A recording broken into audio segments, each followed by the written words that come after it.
Bien, ahora vamos a enfocarnos en las hemorragias de la segunda mitad del embarazo. También tomamos en cuenta la referencia bibliográfica de obstetricia de Schwartz y algunos datos de UpToDate que nos van a ayudar a afianzar nuestros conocimientos. Entonces, dentro de las hemorragias de la segunda mitad del embarazo, vamos a empezar describiendo la placenta previa. Como vemos aquí, tenemos una placenta normalmente insertada en el fondo de la cavidad uterina. Entonces, esto sucede de forma normal. Sin embargo, puede haber alguna alteración en la cavidad uterina u otros factores que puedan hacer que esta placenta no esté en el fondo, sino que pueda insertarse en la mitad inferior de la cavidad uterina, más propiamente a nivel del segmento inferior del útero. Entonces, la placenta previa es el proceso que se caracteriza porque la placenta se inserta en el segmento inferior del útero y que al mismo tiempo la clínica se manifiesta a través de hemorragias.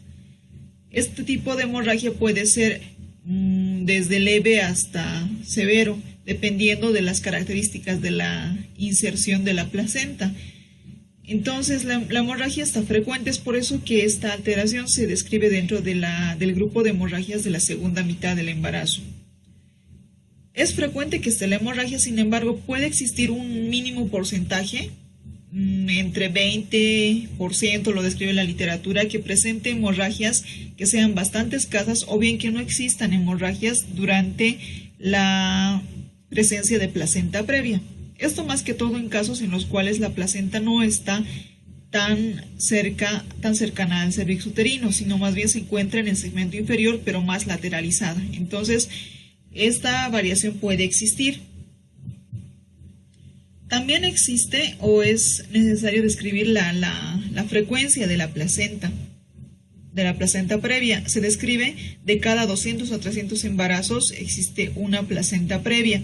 Es más frecuente en multíparas y también es frecuente en mujeres de más de 35 años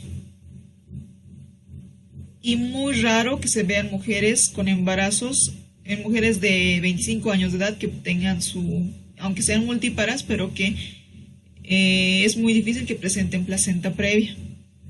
Existe otros factores de riesgo que nos van a apuntar hacia este tipo de diagnóstico. Por ejemplo, antecedentes de endometritis en la mujer embarazada u otra cesárea previa o cesárea anterior, que haya tenido abortos a repetición. Entonces, también se describe de que los productos masculinos pueden tener cierta relación con la frecuencia de placenta previa. Y estos otros factores que ya los habíamos mencionado. Y si es que la mujer ha tenido ya un embarazo con placenta previa, pues es muy posible que se repita en la próxima gestación. La descripción anatomopatológica es muy importante debido a que las alteraciones que se producen a nivel de la placenta también son manifiestas. El cordón se inserta frecuentemente de forma excéntrica, como lo vemos aquí. Todas estas características pueden ser detectadas y descritas ya posteriormente al alumbramiento. Entonces, lo llamativo de las características macroscópicas el aspecto morfológico de la placenta como tal, es que presenta bordes y un tamaño irregular. Es mucho más grande en relación a una placenta de una gestación normal, una placenta inserta en sí. Entonces es mucho más grande, incluso delgada, en relación a una placenta inserta. Los cotiledones pueden ser más aberrantes, incluyendo las membranas que sean mucho más friables y por lo tanto mucho más sangrantes. La vascularización está aumentada, es decir, esta placenta tiene mayor vascularización. Y el cordón umbilical, como habíamos dicho, es excéntrico. Estos rasgos pueden estar presentes en la placenta previa, pero hay otros rasgos que son también frecuentes en una placenta inserta. Sin embargo, las características de ser membrana frágil y ser mucho más irregular en sus bordes, por ejemplo, son propias de una placenta previa. Es necesario describir las variedades que existen en relación a la ubicación anatómica de la placenta. Por lo mismo, en relación a su ubicación, también la clínica se va a hacer manifiesta. Casi tienen la misma base clínica, sin embargo, muchos signos y síntomas se acentúan en relación a la variedad de ubicación que tenga la placenta.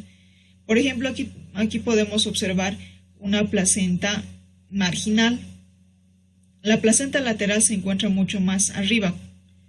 Tendría que estar más hacia el cuerpo de la cavidad uterina.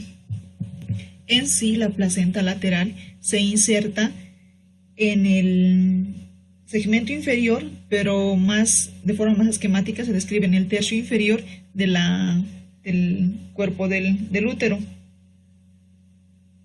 Entonces, tiene una distancia aproximada del orificio interno del cuello inferior a unos 10 centímetros más o menos, y no llega al istmo, no llega al cérvix. Entonces tiene esa distancia y por lo tanto este tipo de placenta no llega a ser tan sintomática en cuestión de sangrado. El otro tipo es la placenta marginal. Entonces la placenta marginal es la que se encuentra cuando el reborde placentario está al margen del orificio cervical, como vemos acá, está prácticamente colindante al cérvix. Entonces la clínica puede ser mucho más manifiesta porque ya se encuentra cerca al cérvix uterino. Ya la placenta de otro tipo, que es la placenta previa parcial, esta prácticamente se encuentra ocupando una parte del cuello o del cérvix uterino. Entonces se encuentra mucho más, invadiendo un poco más el cérvix uterino en relación a la placenta marginal. Y si hablamos de una placenta previa oclusiva total, pues como su nombre lo indica, se extiende en todo el segmento inferior, ocluyendo de forma completa el orificio interno del cérvix uterino. Entonces, sobre toda esta área, es evidente de que cuando ocupa toda esta región, en el momento en que se produce el trabajo de parto, va a ser mucho más conflictivo debido a que no va a permitir la expulsión normal del producto. Entonces, tiene o incluye muchos más riesgos, mayor posibilidad de sangrado y todo aquello. Entonces, la variedad en cuestión de la ubicación de la placenta es importante. La placenta oclusiva total durante el embarazo puede, como indica aquí, puede tornarse oclusiva parcial, es decir, por las contracciones uterinas tener cierta retracción hacia la pared lateral y permitir el paso del producto. Sin embargo, no deja de ser riesgoso el hecho de tener un parto normal con la placenta previa que sea oclusiva a nivel del cérvix uterino. Estadísticamente está descrita de que la placenta marginal es más frecuente que la placenta oclusiva, y este tipo de placenta marginal es más frecuente en las multíparas. La etiología de la placenta previa existe diferentes teorías, es bastante variada en su descripción. En sí, esta inserción viciosa de la placenta, esta inserción anormal, puede deberse a diferentes causas.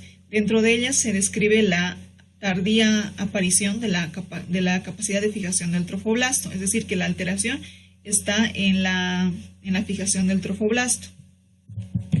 Si esta fijación es muy temprana, incluso podrá anidarse a nivel de la trompa de falopio, pero si la fijación es muy tardía, entonces es ahí donde la anidación no se va a realizar en el fondo dentro de la cavidad uterina, sino se va a ir más hacia el segmento inferior. Entonces es una fijación tardía. La otra teoría es que es la capacidad de fijación del endometrio, que puede ser un endometrio con menor capacidad de fijación. Esto se produce más que todo en procesos inflamatorios previos o infecciosos como una endometritis, cuando ya la parte superior de la cavidad uterina, del endometrio como tal, ha sido afectada por una endometritis. Entonces el óvulo fecundado va a buscar una mejor zona para poder anidarse. Entonces, si las zonas superiores están comprometidas o han tenido alguna alteración previa, entonces la mejor opción será en el tercio inferior, cerca al segmento inferior. Y las otras son las alteraciones endometriales. Esta se produce cuando el endometrio ha tenido alguna alteración, es decir, no es un endometrio normal, sino es un endometrio patológico.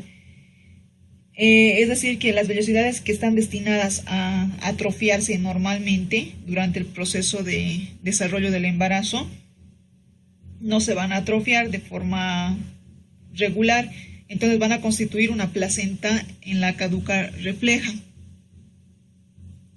Es decir, que al crecer el trofoblasto se acentuará sobre la caduca verdadera y por lo mismo la ubicación de la placenta va a ser totalmente irregular, es decir, una ubicación fuera del sitio normal.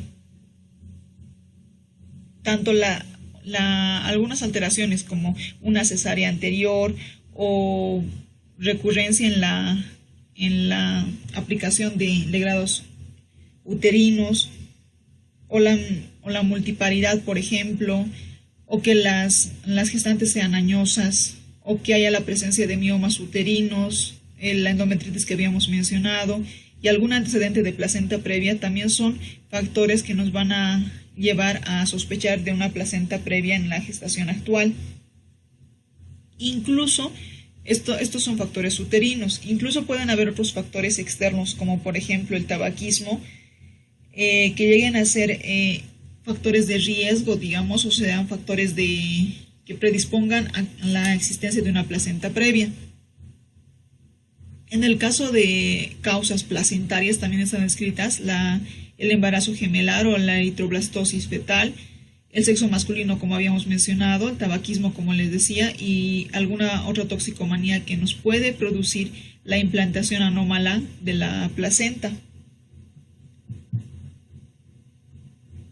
Todas estas anteriores son teorías, por lo tanto, una explicación directa respecto a la alteración que se produce para esta implantación anormal no está al 100% establecida.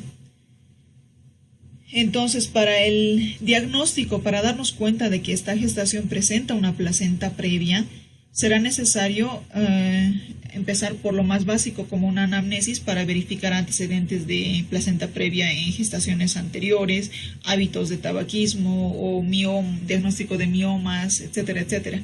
Entonces todo aquello nos va también a dar una pauta para saber si es que este sangrado que se presenta en la segunda mitad del embarazo puede ser como tal una placenta previa. Entonces necesitamos empezar desde lo más básico, como habíamos dicho, la anamnesis, la articulación de la historia clínica e ir describiendo cada uno de los síntomas. El síntoma fundamental que se presenta durante la placenta, o sea, como manifestación principal de la placenta previa es la hemorragia. Entonces es bastante importante describir cuáles son las características de la sangre que se elimina. Esta sangre principalmente es líquida, es roja rutilante. Muy pocas veces va acompañada de restos o de coágulos. Es indolora, la eliminación de la sangre no produce dolor y se inicia frecuentemente en etapa de sueño, es decir, mientras la paciente estaba durmiendo, refiere de que manchó la cama y de que se despertó asustada. Por lo mismo, es que esas características nos ayudan a determinar si es qué tipo de hemorragia de la segunda mitad del embarazo es debido a que hay varias causas. Entonces hay que hacer también diagnósticos diferenciales, como habíamos dicho en las hemorragias de la primera mitad del embarazo. Este sangrado que presenta la paciente es intermitente. Entonces, aunque poco, puede seguir fluyendo todo el tiempo. Entonces la paciente refiere esas características. Este sangrado se produce porque durante el embarazo sabemos de que se tiene que formar el segmento inferior, que lo vemos acá. Es mucho más manifiesto su desarrollo en el último trimestre del embarazo.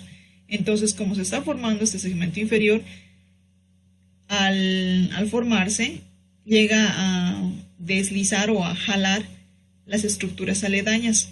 Entonces, como la placenta está implantada a este nivel y el segmento inferior se está desarrollando más, es decir, se está desarrollando, está creciendo, por decirlo así, entonces va produciéndose una serie de alteraciones en los tejidos a este nivel, como ruptura de los vasos sanguíneos, ya que la placenta no puede acompañar a la par al desarrollo del segmento inferior.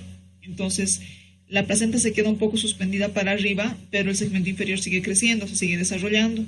Entonces, al desarrollarse, tracciona las diferentes estructuras y al mismo tiempo llega a destruir vasos, causando ese sangrado. Entonces, es por eso de que el sangrado es intermitente, ya que el desarrollo del segmento inferior también es continuo, es permanente. Entonces, el sangrado puede ser no abundante, pero sí puede ir de gota a gota manifestándose. Ahora, la ubicación anómala de la placenta prácticamente va a ser más que todo de la oclusiva, sea parcial o sea total, va a ser un impedimento para que el producto pueda hacer un descenso normal, un descenso fisiológico, e incluso de adoptar las posturas que normalmente realiza para preparación durante o para el trabajo de parto. Entonces va a evitar el encajamiento y incluso presenta o colabora esta placenta previa a que el producto adquiera presentaciones completamente diferentes a la normal, es decir, una presentación puede ser pelviana, por ejemplo, es decir, que no deja que la porción cefálica del producto llegue a acomodarse. Entonces, incluso puede producir una ruptura de las membranas de forma precoz. Puede llevar a presentarse un parto prematuro, por ejemplo, o incluso el cordón umbilical puede salir mucho más antes, una prosidencia del cordón umbilical. Entonces, en la atención de una placenta previa, la detección y la atención de la misma, pues tiene que ser oportuna y tiene que ser dirigida para poder evitar cualquier complicación tanto en la madre con hemorragias muy profusas o alteraciones en el producto que puedan incluso comprometer su vida. Entonces, esta hemorragia, como habíamos dicho, es indolora, puede cesar de forma espontánea, puede terminar el sangrado y listo, y la paciente ya no preocuparse por esta alteración, o bien puede nuevamente iniciarse durante el desarrollo del segmento inferior. Entonces, es importante hacer la descripción de las características del sangrado. Otra característica importante es la aplicación del tacto vaginal. El tacto vaginal está proscrito, no debe realizarse, más aún si el trabajo de parto ya se ha desencadenado, si podemos evidenciar un sangrado bastante profuso. Entonces, es por eso de que lo ideal, si es que es necesario basarse en este examen, podrá ser la colocación de un espéculo para la visualización directa, no así el tacto como tal, ya que podemos arrastrar cotiledones y causar mayor sangrado. La exploración ecográfica, prácticamente el examen de oro, la que nos ayuda el examen que nos ayuda a llegar a un diagnóstico de certeza de la placenta previa. Entonces, cuando la placenta se ubica en la cara posterior, por ejemplo, se puede presentar un fenómeno llamado sombra acústica. Entonces, habrá que mover el polo cefálico, o hacer un rechazo de uno de los polos del producto para poder visualizar bien a qué nivel se encuentra la placenta. Entonces, es por eso que los controles con ecografía durante la gestación también son importantes. Entonces, la ubicación de la placenta puede variar entre la semana 34 hasta el final, hasta la 37, ya que existe el famoso fenómeno de migración placentaria, es decir, de lo que se encontraba, por ejemplo, a nivel lateral, puede incluso migrar hasta nivel del segmento inferior, tornándose de una placenta previa lateral a una placenta previa oclusiva. Entonces, los controles ecográficos en el último trimestre son importantes. Bueno, entonces va a ser muy importante colocar a este tipo de hemorragia dentro de un listado para hacer diagnósticos diferenciales.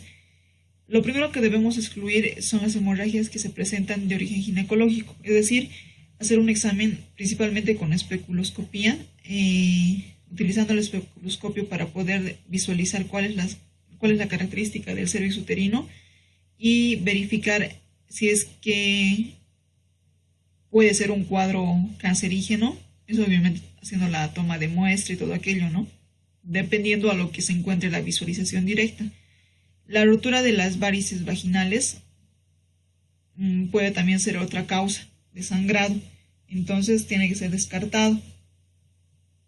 Y si es que el cuadro gravídico puede también entrar dentro del listado del cuadro gravídico, el desprendimiento de placenta normoinserta, que sería la más allegada dentro de este listado. Pero en este caso, cuando existe un desprendimiento de placenta normoinserta, este tipo de alteración presenta características diferentes en cuestión, por ejemplo, del sangrado. Entonces llega a presentarse un sangrado acompañado de dolor.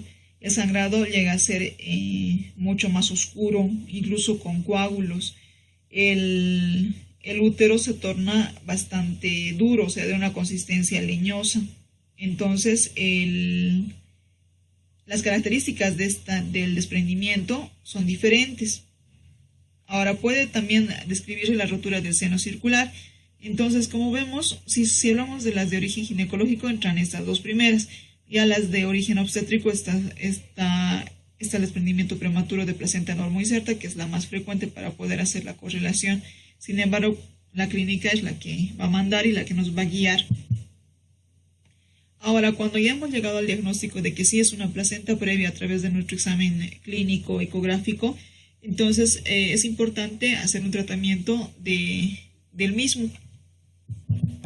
El pronóstico es muy variable, dependiendo del tipo de placenta previa que esté presente.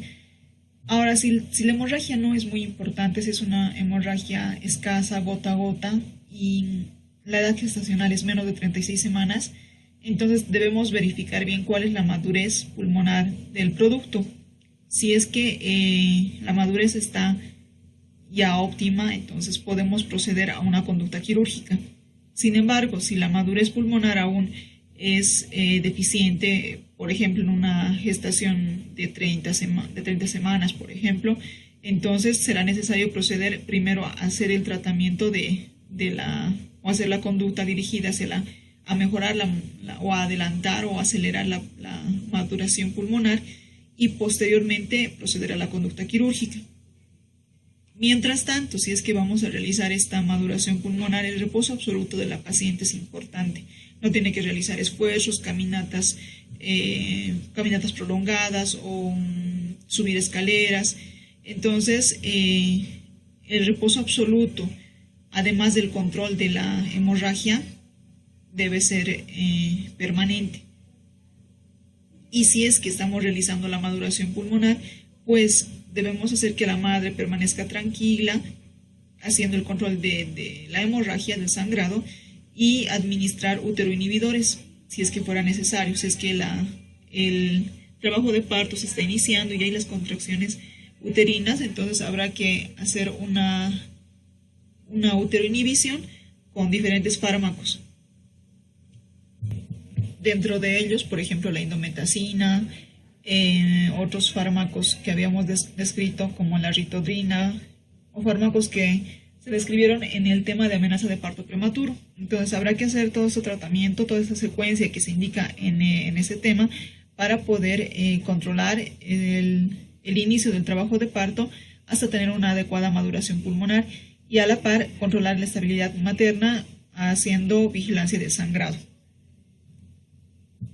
Entonces, lo necesario para poder remarcar en esta parte de las hemorragias de la segunda mitad del embarazo es que la clínica manda, y respecto a las alteraciones que presente la mujer en su sangrado, pues se tiene que también actuar.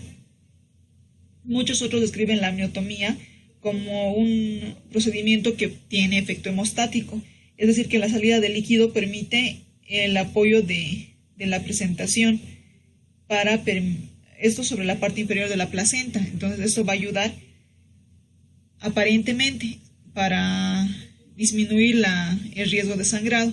Sin embargo, ya no es muy aplicado y lo más directo que se realiza después de la maduración es la cirugía, la cesárea. Todo esto protegiendo a la madre y al producto, ¿no? La otra causa de hemorragia en la segunda mitad del embarazo es el desprendimiento prematuro de la placenta normoinserta. Hay que remarcar eso. Es una placenta normalmente insertada en el fondo del cuerpo uterino, de la cavidad uterina, que por alguna causa se empieza a desprender antes del inicio del trabajo de parto. Ese desprendimiento puede ser parcial o puede ser total. Entonces, la afectación prácticamente va a ser de forma directa al producto y debido a la hemorragia va a conllevar afectación a la madre. Entonces, la placenta que va a aportar todos los nutrientes y toda la sangre al producto va a quedar prácticamente inhibida en su función debido a que ya se está desprendiendo. Este tipo de alteración se presenta con 0.2% de frecuencia, pero varía dependiendo de las características. Como habíamos dicho, puede ser un desprendimiento parcial que ni siquiera se ha percibido, o bien un desprendimiento total donde ya sea tan manifiesto que comprometa la vida materna y la vida fetal. Esta alteración también se conoce con el nombre de abruptio placentario o accidente de Baudelot, o bien desprendimiento prematuro de PPNI, que es la sigla con la que se conoce. ¿Cuál es la etiología para que se presente esta alteración? Está descrito de que la mayor parte de las mujeres gestantes presentan preeclampsia en un alto porcentaje. Entonces, con este tipo de alteración que ya tiene la madre, puede ser desencadenante de que se desprenda la placenta de forma previa al inicio del trabajo de parto. Lo más común es los traumatismos externos directos, que pueden ser traumatismos sobre el abdomen o bien traumatismos indirectos a nivel de la cavidad pélvica. Entonces, por ejemplo, una caída, un resbalón en las gradas donde impacte la cavidad pélvica, pero que a la par pueda comprometer también o pueda hacer efecto directo sobre la cavidad abdominal, sobre la cavidad uterina. Entonces es un traumatismo externo indirecto o bien traumatismos directos, ¿no? El traumatismo interno espontáneo o bien provocado por maniobras de versión externa, es decir, ya cuando se ha desencadenado el trabajo de parto, existe alguna maniobra que puede comprometer o puede dar un jalón tan fuerte o una maniobra tan brusca que haga que la placenta se desprenda, causando una mayor hemorragia, un desprendimiento que no es fisiológico definitivamente. Y la falta de paralelismo que se describe como otra causa del desprendimiento prematuro de placenta se debe a que al haber la contracción del útero, de la pared uterina, hay retracción de los tejidos, pero esta contracción no es sincrónica. Llega a producirse una asincronía con la retracción de los tejidos y por lo mismo llega a causar mayor posibilidad de hemorragia. Y también otro componente es la evacuación brusca en el caso del polidraunios. ¿Y por qué se produce el desprendimiento? Como habíamos descrito, es frecuente en las mujeres preeclámpticas. Entonces, lo que sucede es que en ellas hay un estado de hipertonía que llega a producir la cadena o la secuencia de sucesos que van a llevar a que se desprenda la placenta. Entonces, porque hay un aumento del tono y de la presión a nivel del miometrio. Como vemos aquí, el miometrio normalmente tiene una presión de 10 milímetros de mercurio. Ya con el estado preeclámptico puede subir la presión hasta unos 80 milímetros de mercurio. También afecta o hace una secuencia de alteraciones en la presión a nivel de la placenta. Lo normal aquí es de 15, pero en una preeclámptica llega a subir hasta 90, por ejemplo. El líquido amniótico también se compromete, subiendo su presión hasta como 40 milímetros de mercurio. Entonces, todo este cambio de presiones llega a producir que se inicie el desprendimiento de la placenta antes del trabajo de parto. El miometrio llega a comprimir los vasos que lo atraviesan, como vemos aquí. Los vasos están atravesando el miometrio, colapsan las venas, no las arterias. Entonces la presión es mucho más elevada a nivel de la pared muscular del miometrio. Entonces es fácil de que haya compromiso vascular y por lo tanto la hemorragia. Entonces, debido a esa hipertonía, la presión intramiometrial aumenta, se comprimen los vasos y la sangre se extravasa.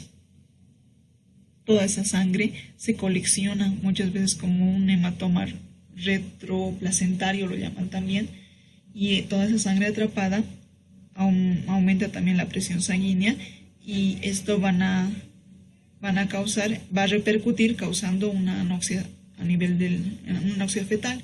Entonces, toda esa secuencia, así como compromete la vida de la madre, también llega a comprometer la vida del producto.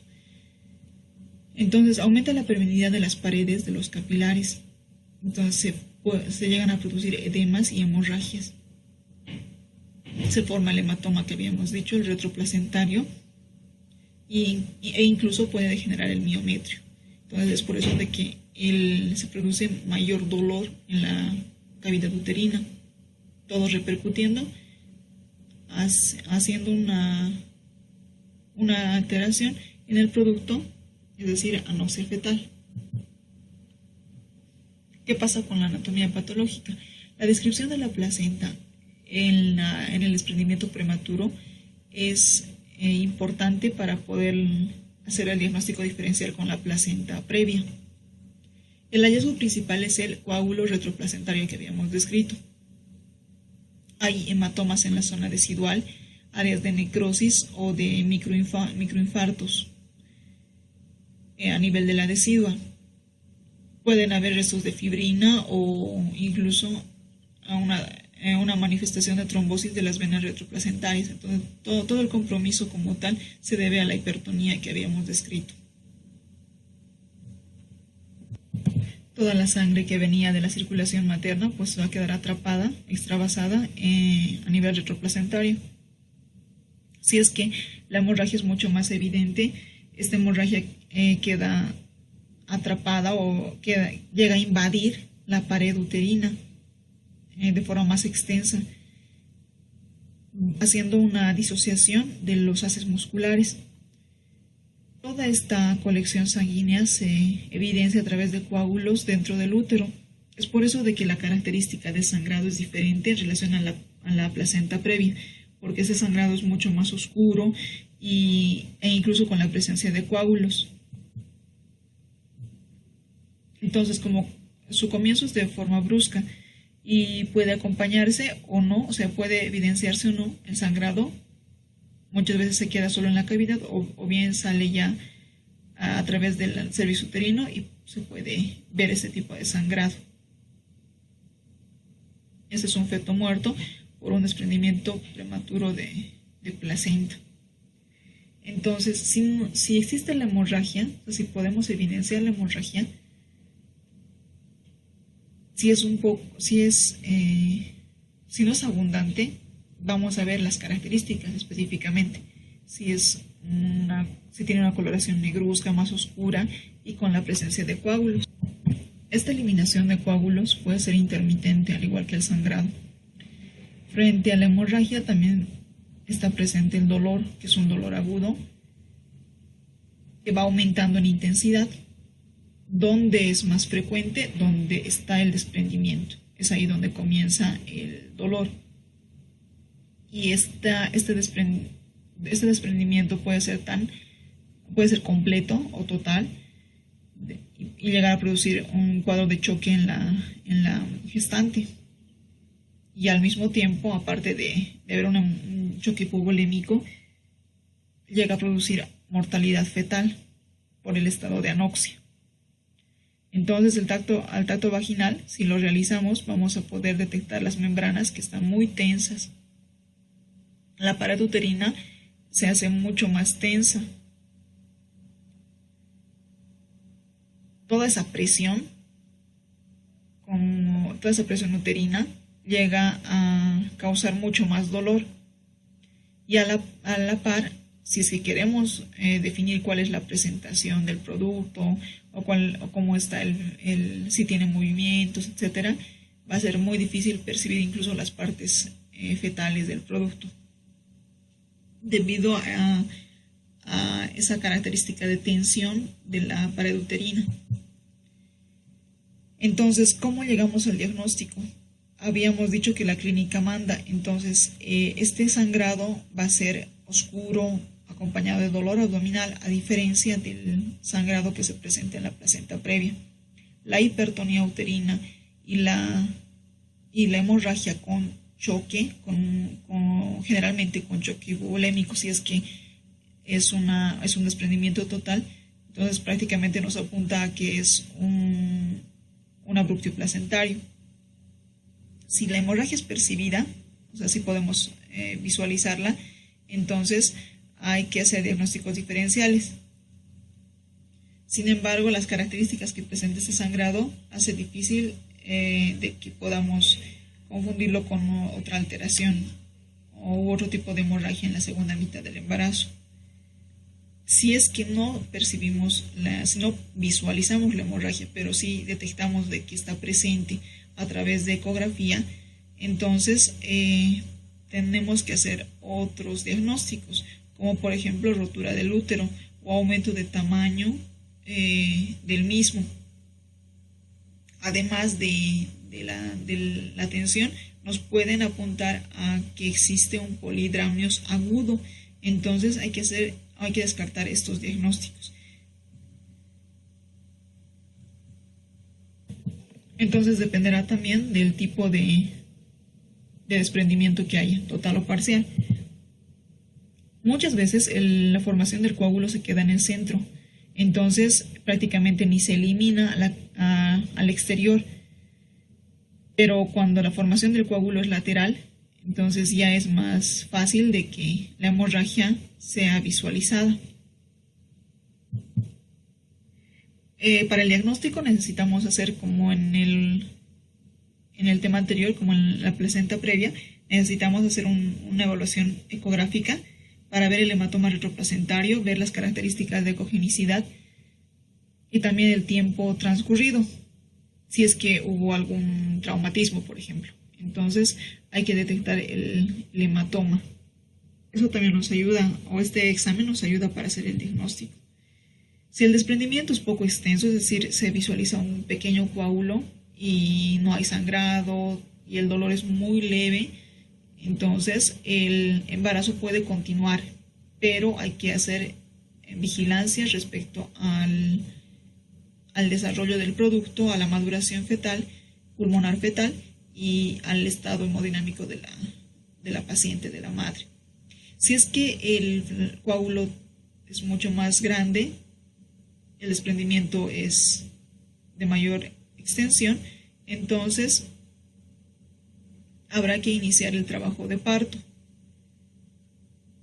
Mucho más si es que este desprendimiento ha tenido repercusión sobre el producto, causando su muerte.